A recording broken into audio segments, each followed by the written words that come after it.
to my new show, Alexander Armstrong's Big Ask. It's the show with a difference because, as well as giving the answers, my three guests must also think up the questions based on their extensive general knowledge. See, what I say is, why keep dogs and bark yourself? Tonight, I'm joined by three fine guests. Brainy, cerebral and scholarly are off doing panto at the moment. However, sleepy, dopey and happy are with us tonight. They are Clive Anderson, Sue Perkins and Daniel Sloss.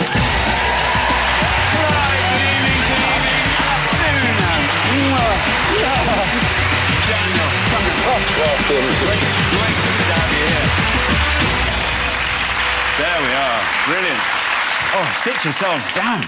Make yourselves comfortable in my penthouse flat. It's a loft living, isn't it? Large, isn't it? Yeah. I can see them having sex over there, just that top window. I can see us all having sex over there, Sue. You're a bright thing, aren't you, Sue? You'll have lots of good questions. If we throw something weird at you, you'll be able to... I've eaten it. If you throw something weird at me, I'll eat it. OK. You're a literary buff. I can read. Is that a polite way of saying it? Daniel, still at school, clearly. How's it going?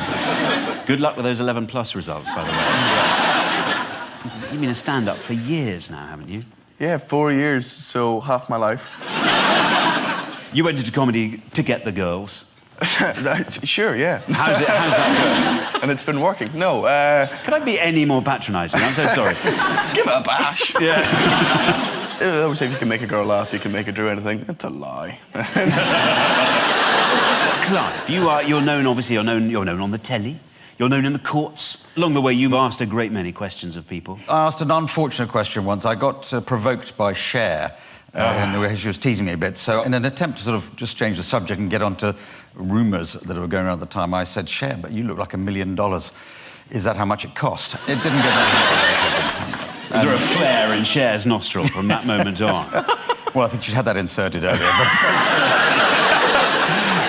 Very good. Well, offering up extra information, at least that which his spam filter hasn't taken out, is my friend in the fact bunker, Mr. Dave Lamb. There he is, Dave Lamb.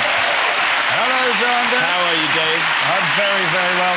Anything your guests need, facts-wise, please don't hesitate to ask. OK, Dave, what's the capital of Tanzania? Yeah, not yet. I'm still checking my emails here. OK, Dave Lamb, everyone. Splendid.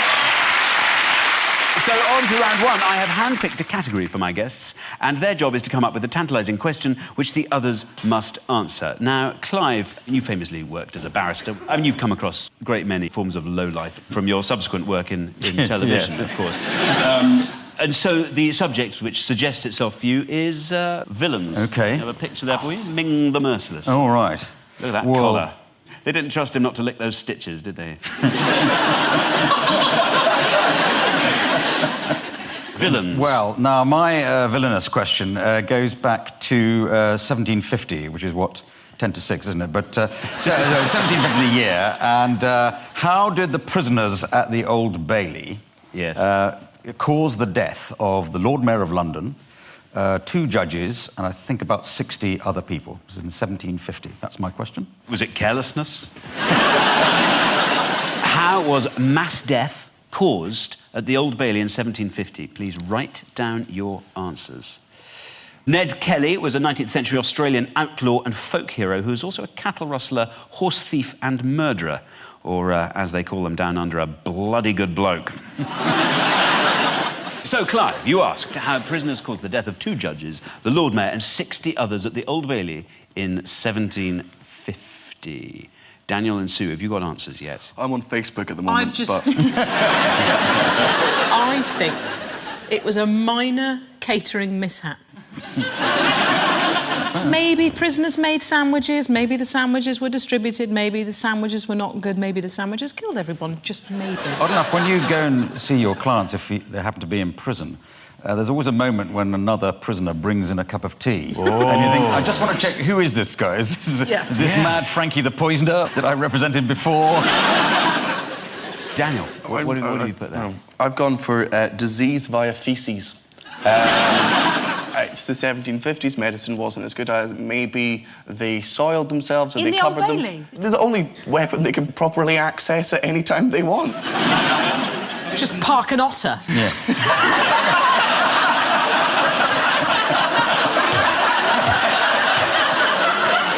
My lord! So, Clive, are either of these two right? Well, I'm afraid Sue's nothing like right. But Daniel is pretty darn close. It's typhus or jail fever.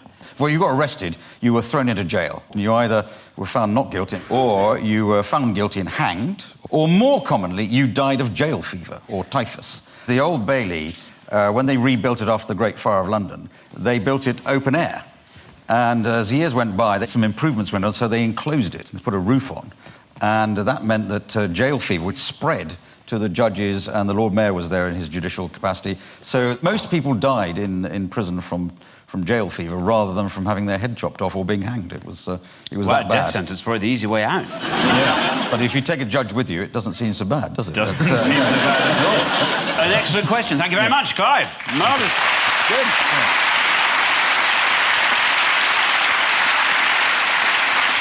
Now, Sue, your turn. You are brimful of culture, like your subject, which is cheese. How do you like them? I like them apples. Yes, good. That looks more like a catapult than a trap. I mean, what size of mouse are they trying to lure there? OK, my question on cheese is this. What is the special ingredient in Casu Marzu cheese? Casu? Casu Marzu. OK, so what's in Casu Marzu? Please write down your answers. There are 700 different cheeses in Britain. I know what you're thinking. You're thinking, well, mild cheddar, medium cheddar, mature cheddar. What are the other 697? During the Great Fire of London in 1666, Samuel Pepys dug a hole in his garden where he buried one of his most prized possessions, an expensive piece of Parmesan. Old, sweaty and smelling faintly of sick, Pepys became one of the most popular diarists of his time. So, Sue, a question on cheese. You gave us what is the mystery ingredient in Casu Marzu. Casu Marzu cheese. OK, Daniel, I'm going to come to you first. What I have no idea, so I guessed a kazoo. Just to make cheese a bit more interesting. Going, oh, you know, this red wine's nice, this cheese is nice, but you know what we're missing? A lovely medley. I don't know. Clive. Well, oddly enough, I'm going to get this right, and this is a reward for me. You spoil everything, Clive! The other evening, it was only about 4 nights ago, I was asked to be a quizmaster for the charity quiz night, and this, more or less, was one of the questions. I think the answer is maggots. I think you have the sort of worms of some creature are in the cheese, and so if this is right, that is my reward for the good work for doing the charity quiz night the other evening. Very well. But is it right? Fingers crossed. Sue, it's in your hands. It is a Sardinian pecorino cheese, and the secret ingredient is indeed the larva from the cheese fly. Maggots. Maggots. And I've eaten it. Wow, you've eaten it? Blimey. But do you know anything about how do they... They eat... I think it's got something to do with... They eat away at some of the proteins, or and then they make some faeces that softens the cheese. So basically, take a hard cheese, they put loads of maggots in, and it makes it a bit like Philadelphia. Yeah. Well, a fantastic question, Sue. It was a terrifying window on a world of European food that we can now close. But very well done, Sue Perkins. Tremendous. Great question. Thank you. Yeah, that was very good indeed. Dave, you got anything you want to add there? Yeah, I have actually. While you've been talking about that, I've had a little rummage around the bunker, thinking about this maggoty cheese business. I think I can have a crack at it myself. I haven't got any pecorino sardo, but I have got a little cheesy triangle, and I've also got some maggots. I won't tell you where I found them. No. Let's just say I found them. So, here we go. Let's pop one of those maggots on there. See it there? There he is, wriggling about. Let's give it a try. He's going to do it. Oh, God. You would not get that on Come Down With Me. That's insane. I think the problem is that you absolutely would get that on Come Down With Me. I'll tell you what, Xander. Yeah. That is horrible. Very well done, Dave. And so, Daniel, you made your stand-up debut at the age of 16. You were still a teenager when you made your television debut. You're hip, you're happening, you are where it's at. Coming from you means that coming from you means the most to me. Doesn't it? Happening, you are it. You are on the money. You are beat. You are. Sir, bang tidy. Yeah, you are. Absolutely fantastic, wicked and fat. And so I have given you the category of ancient civilizations. Ancient civilizations. There we are, the classic hailing a chariot posture there. So, Daniel, what is your question going to be on ancient civilizations? My question is, the male and female symbols are derived from the Roman gods Mars and Venus, or the Greek gods Ares and Aphrodite, depending on how you look at it. But what do they represent? OK, I always thought they represented something quite rude. Oh, so did I. That's what I'm writing down. Oh, so it's obviously wrong. So what do the symbols for men and women represent? Please write down your answers. Roman gods had different jurisdictions, from the more well-known, like Mars, god of war, Venus, goddess of love, right through to Fulculus, a god who protected the integrity of doors. I think some gods should have worked a little harder in their end-of-year exams. I've got some ancient Roman justice for you. Yes. Here, Xander. Apparently, the punishment for murdering a parent was to be blindfolded, stripped, beaten with rods, sewn into a sack, along with a live snake, an ape, a dog, and a cockerel. And then, just to make sure, you were thrown into the river Tiber. Before that, you were put on the naughty step, though. So, yes, Daniel's question was, the symbols for the male and female are derived from the Roman gods of Mars and Venus. What do the symbols represent? Clive? Well, I'm not too rude, I hope, but I thought the arrow must be something to do with a penis in some way. And then I got sort of pushed off the rudeness, as I thought the plus, the cross, might be love, as in, 1 + 1. That's sort of the affection that a woman might bring to the relationship. So erection and maths, essentially. Sue? Well, I thought they represented a woman's ability to draw stick characters better than men. Is it just simply a case of winky and non-winky? I'm just babbling. Anytime you want to interrupt. OK. Daniel, are either of these anywhere near the real answer? No, miles off. Very, very immature answers, I might say. No, it's incredibly unsexual. The male one, since it's from Mars, who's god of war, that is a shield and a spear. Of course. Getting prepared to go into battle. And Venus, who's god of love and woman, that is her hand mirror. I think they could have put that spear in any direction. They put it in that direction for a very good reason.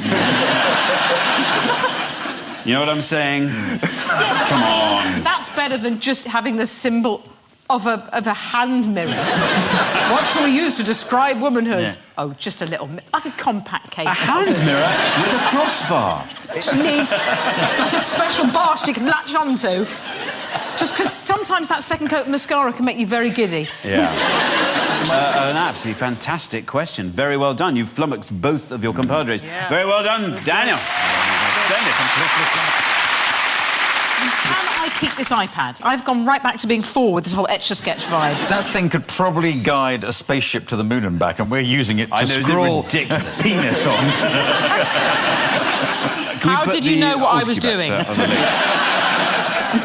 Well, at the end of that round, a lovely range of questions. And we are all older and wiser. Well, older, I think, certainly. But I have to name a winner. I have no problem at all in naming, not only for an excellent question, not only for laudable charity work, but also for knowing one of our answers. This very, very seldom happens. Clive, well done! Superb! The winner! The winner of the first round. Amazing. Wow. Well, we will be back with more wisdom after the break.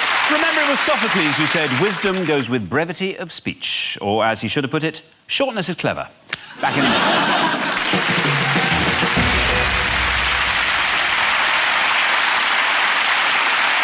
Welcome back. Now it's time for a round that I like to call If You Were the Only Celebrity in the World and I Was the Only Guy, what would I ask you? Well, this is how it works. We show pictures of celebrities. You ask them questions. For example, if the celebrity were Peter Crouch, let's say, I would say, hey, Peter, you're famous for your ball skills. Can you get mine down from that tree? Look how remarkably unstudded his boots are. He's understudded there, isn't it? Or is that normal in football? What a stud. He's, he's understudded. famous for his studding ability. Six studs is fairly normal. Yeah. Is this round about studs? No, it's not at all. I'm I just noticed that. Wow, exposing my lack of knowledge of studs. When I used to play rugby, I'm sure we had about 20 studs on each. I love the way you're doing that action. Yeah. Just when I was kicking someone's head in. You had a privileged upbringing there, Alexander. Playing rugby with all your 95 studs put in by the local boys used to come in and screw them in. Us ordinary folk has to make do with 6 studs and be grateful. 6. Yeah, we wanted for nothing stud-wise, certainly. Now, the winner of this round obviously will be the person who I think has come up with the best question. So let us start with the Prince of Fun, Prince Harry.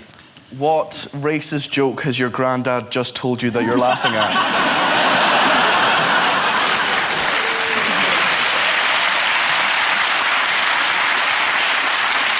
OK, next up, wizard author J.K. Rowling. My question would be, can I be your cleaner, or pool cleaner, or PA, or anything, please? Can I just be near you and your money and roll in it of an evening? I can write. I can write. How did you do it? Help me. Lost there for a minute.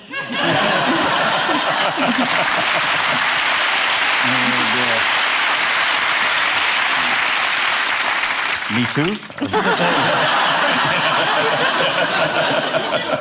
OK, next up, fresh-faced crooner Justin Bieber. What makes you think you invented this haircut?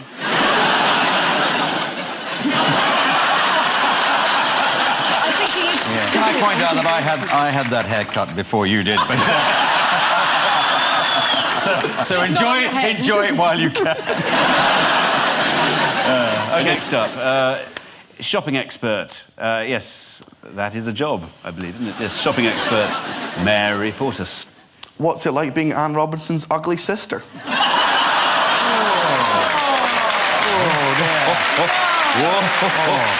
Oh, it evinced a round of applause. She's a queen. Yeah. She's a queen of all the shops. Yeah. She can chop your head off for that.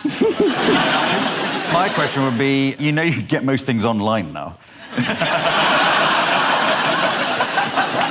OK, next, shouting bust chef, Gordon Ramsay. What was that Scottish football team that you played for? Because you never mention it. I would like to know what vile epithet he's about to come up with. Is it just wanker, or is it wobbly-faced knob jockey? Next up, unbelievably, Mayor of London, Boris Johnson. He's got a Bieber cut there. Is he basically the answer to what do you get when you shave an albino gorilla? And shove it into a Marks and Spencer suit?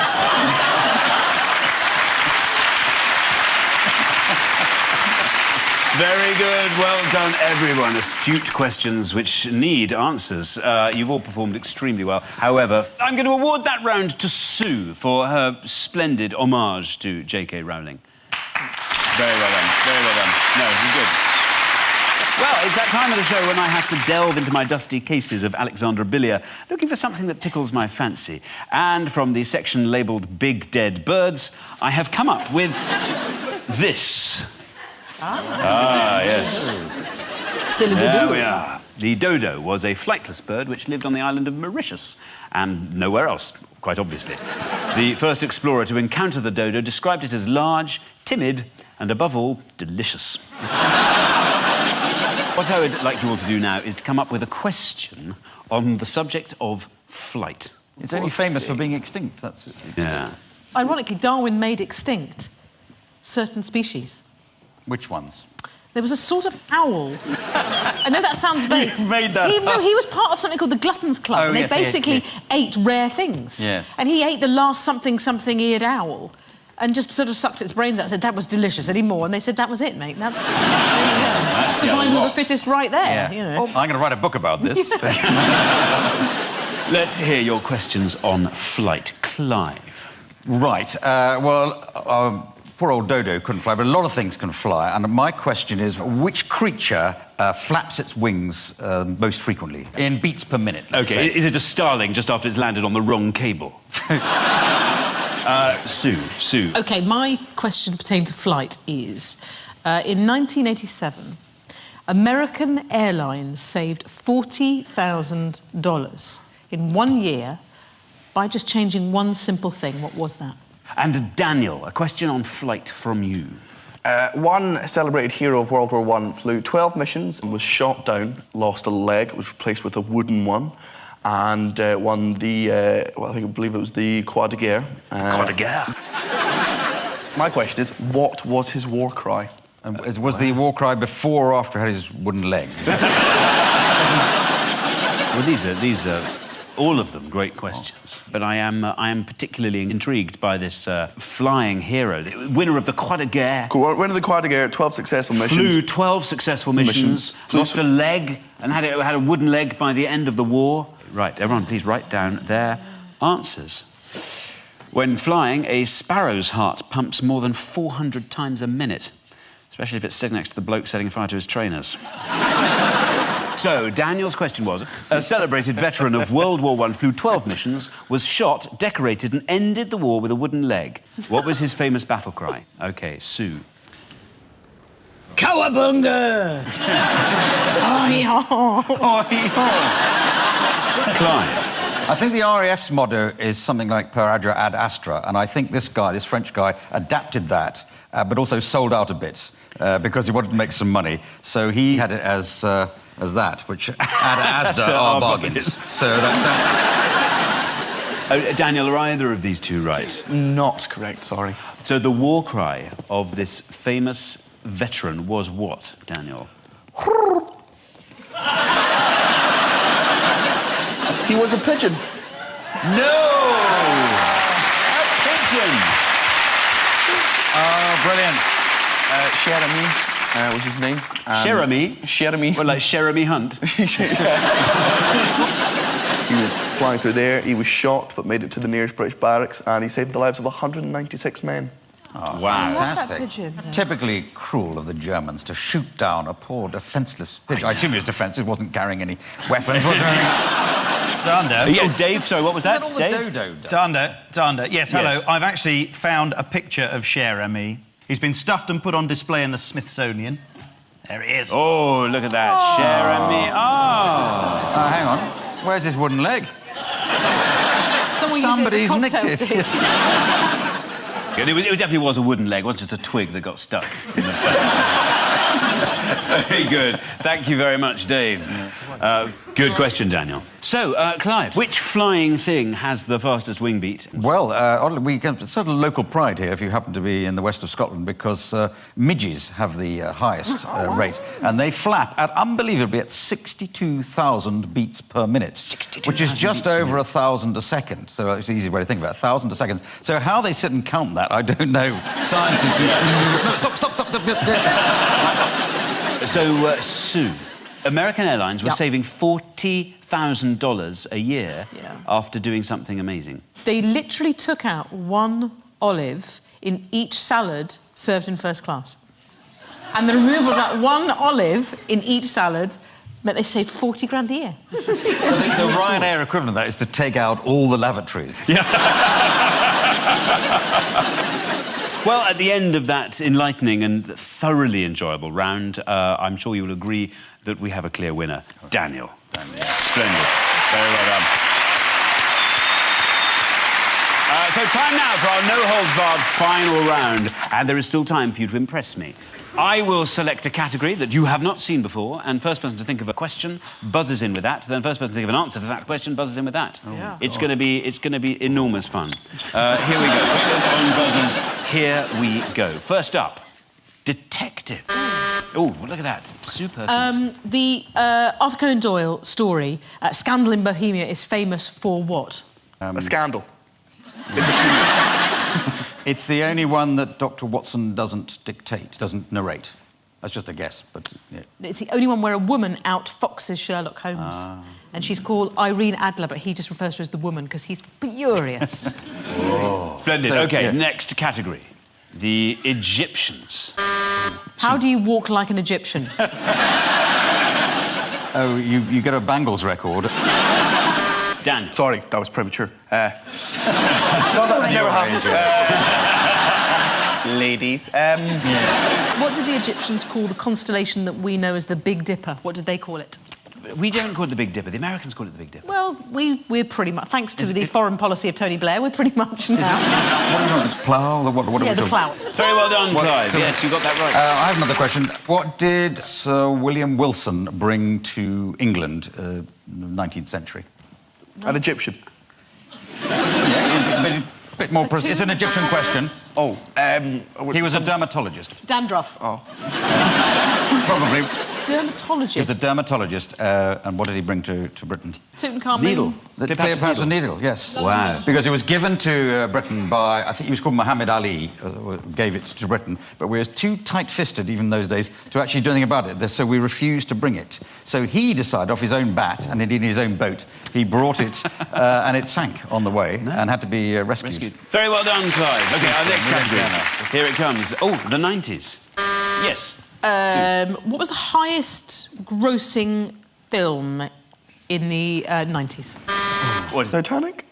It was Titanic. Was it really? Well, excellent. Very well done. 97. Do you want to know how much the Titanic grossed? It was in 1997. It was $1,843,201,268. And what is that in today's money? I've got a question of the 90s. Yes. What happened to Andres Escobar in the 90s, 1994 in particular? Oh, was he the football playing Escobar? Yes. Yes, I think he missed a penalty and he was threatened with his life, and I think they killed him. I think he was shot when he returned back to Colombia. Yeah, he scored an own goal in the Colombia v USA game, and then he was killed back in Colombia of his country. And they just gunned him down for an own goal. Possibly because it mucked up some betting, or possibly because they were just cross that they'd lost the game. OK, next category. Trees. What's the only country named after a tree? Greenland. You're so close, but no. Iceland and ash. No, it's Brazil. Oh, it's Brazil. The Brazil nut trees existed before Brazil, the country. Well done, Clive. A most excellent question. I shall remember that. Oh, no, that's the klaxon. I can't believe it.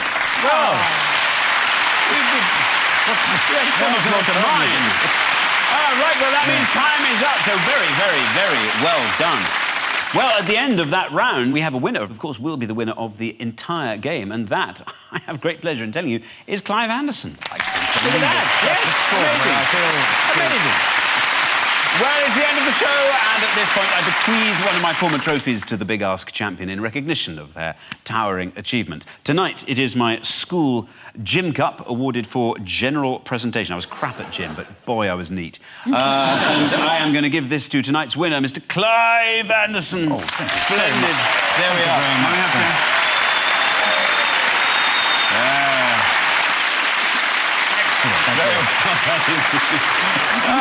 Brilliant. Well, congratulations all round. Thanks to my guests, Sue Perkins, Clive Anderson and Daniel Sloss, and to my very good friend Dave Lamb in the Fact Bunker. Dave. And remember, Eleanor Roosevelt once said, great minds discuss ideas, small minds discuss people. And that's how you can tell the difference between Newsnight and loose women. See you again soon. Good night.